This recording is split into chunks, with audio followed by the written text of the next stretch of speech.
哎，你说这个世界上什么事儿最可怕？就是当一个人他觉得他领悟了这门语言，哎，拿捏了，自己觉得自己汉语没问题了，每天开始就是独立社交，压都压不回去，就往外崩。但实际的汉语水平呢，还撑不起他的勇气，天天惹祸。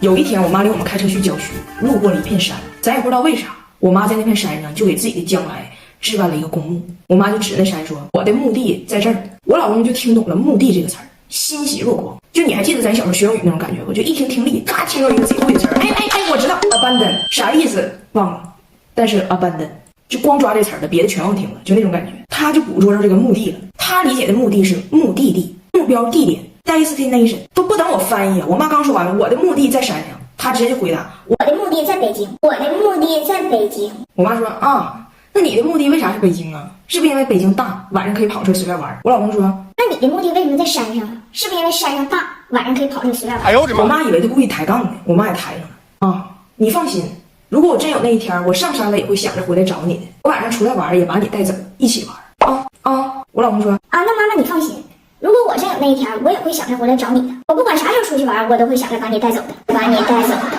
回来我跟他说，我说墓地啊是人走了以后长眠的地方，它不是目的地。我老公说，那从哲学的角度来讲，还是目的地吗 ？Final destination。我说的没有问题。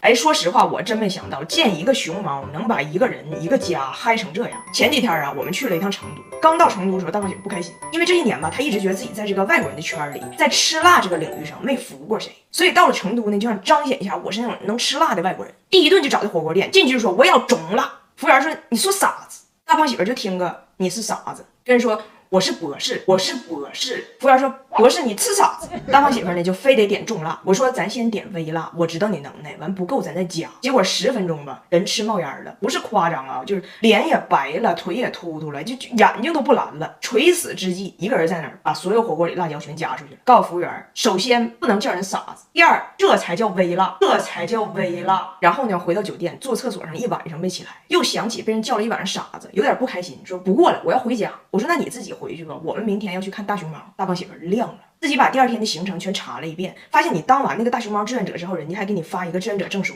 嫌自己已有的照片里仪容仪表不好看，还特地找了当地一个照相馆去照的证件照，自己收拾的体体面面，准备穿西装去，还说他要携夫人会见大熊猫。你也收拾收拾。我说那被挟的夫人我就用红光美容仪打个脸吧。他添加了4重矩阵光波，把胶原搞上去，嫩嫩的去看大熊猫。到了熊猫园，我毫不夸张啊，大胖媳妇跟他妈、他爸、他大姨、他大姨夫、他爸的弟媳妇和弟媳妇他姐，还有他一个印度的朋友，就熊猫园开启了实况转播，直播上了。我说哎呦我的妈，我都没见过你家人这么全呢。大胖媳妇说，就我小姨14年前去世了，但是我感觉她今天也在。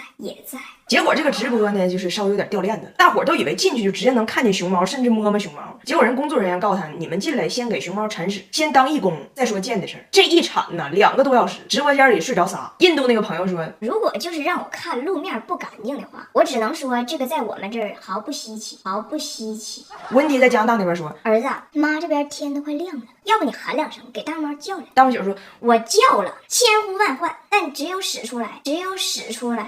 最后能过了3、4个小时吧，终于见到了大熊猫。五湖四海的人在群里被唤醒，被沸腾了。就在大胖媳妇无限接近大熊猫那一刻，因为地上有水，熊猫啪嚓家一抖，甩了大胖媳妇和赛奥达一脸黄水，亲密接触就结束了。我以为他俩会有些许失望，但人爷俩回家3天没洗脸。回家之后呢，后劲儿更大，首先把自己社交软件的头像给换了，最以前头像是和成龙，后来换成了拿铁，现在换成了熊猫。妈，你咋晒脸皮都干巴了？哎，你都出纹路了，也整一下子。记住啊，从下巴往上戴，那眼睛的不容易有压痕，贼省心。4重矩阵光波，安全维稳抗老，一代休息10分钟。我能想到最浪漫的事就是咱俩一起慢慢抗老。然后那天的结束啊，有3位导游作证。从熊猫园出来以后呢，路边有个老太太放个大扁担，搁那卖那个熊猫园的纪念品。大胖姐就去问去了，是个熊猫钥匙链。老太太说10块钱仨。她大姨在直播间说，我们都买，多买，问他能不能便宜点。大胖姐说，看我的，我去谈。然后拿手机跟人老太太说，这些人啊，都要你这个熊猫钥匙链，我至少买8个，你便宜点。老太太说，你要是多买的话，我最优惠的价呢，就是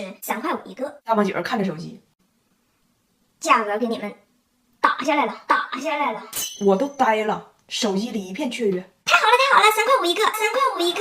哎呀，朋友们，我老公给我爸过62岁生日，过的全是死亡元素。我们邀请我爸生日当天从铁岭坐火车来到北京，跟我们一起过生日。大胖媳妇呢就一直在精心准备给他老丈人的生日礼物。他最近买了一个大鱼缸，然后他呢就把里边最美丽、最闪亮、最贵的一条鱼赐予了他老丈人的名字。这条鱼叫雅莹，跟我说：“你看我这礼物准备的，别的鱼都几十块钱，雅莹250。雅莹一来，雅莹看着雅莹在海水里无忧无虑的游，多么好的礼物！而且大胖媳妇还给鱼缸里的每一条鱼都起了名字。结果我爸不就来北京过生日了吗？我爸到俺家楼下进电梯了，大胖媳妇一看进电梯了，赶紧把鱼缸的灯给关了。他想的特别好，就搁那拿遥控器等着摁灯呢。结果我爸一进屋，大胖媳妇咔嚓一摁灯，鱼缸啪亮了，里边一只鱼被吓着了。那个鱼吧，平时就是后边是鱼鳍，光滑的鱼鳍。那天那灯一亮，那鱼大惊吓，所有鱼鳍都变成大刺儿，咔咔咔咔，后边全大刺儿。然后那鱼就咔一下就把他旁边游的那条鱼给扎死，而那条鱼就是雅莹。我爸一进屋，行李还没放下呢，大胖媳妇完了，雅莹直眼了，给我爸整一愣。我爸说咋的了？我咋的了？大胖媳妇说这条大鱼它叫 Jamie， 就是我刚才被吓着了。我害怕，我在这事儿，我跑远你，我咔咔。然后这大胖媳妇就拉着我爸呀，就聊这个雅莹没的有多惨。然后在晚餐之前，我还特意教了大胖媳妇几句给老人过生日时候说的吉祥话。他给我爸说，那学的也是稀巴烂。祝你福如东海，祝你福如东海。寿比南山。是什么？你现在福如东海，长流水，腐乳好吃。什么腐乳？腐乳的红色的豆腐。你吃的是臭腐乳。臭腐乳长海，长有水。还有一句，寿比南山不老松。谢谢，谢谢。他说也给我准备了个礼物，我可怕了，我指定了要函数白蛮腰繁花限定礼盒，这才是送到点子上了，颜值杠杠的，美白大佬成分给咱们有效白白，暗沉长斑啥都不用担心吧，温和不刺激，一套用起来小脸白嫩透亮的。我爸说，你说我过生日，你净整这些不好听的话，这马上过年回铁岭了，咋整呢？你二虎吧唧的。大胖姐说，哎，你这话说的可不对，今年过年我的爸爸我的妈妈都来，那是2虎吧唧乘以3，6虎24鸡，6虎24鸡。我爸说，那你就不能教教你爸你妈吗？过年来了说点好听的不行吗？大胖姐说，我教了，去年龙年我就是上网查的关于龙的成语，手把手教的我妈。今年我也是这么做的。然后我的公公婆婆还给我打来了视频电话，给我好好展示了一下这3个外国人精心排练了10多遍的来铁岭要说的吉祥话。祝你在新的一年里，我现在就被钢琴要回就像将万老万里揣着干呀，一朝被蛇咬，一朝被蛇咬，这样他最高。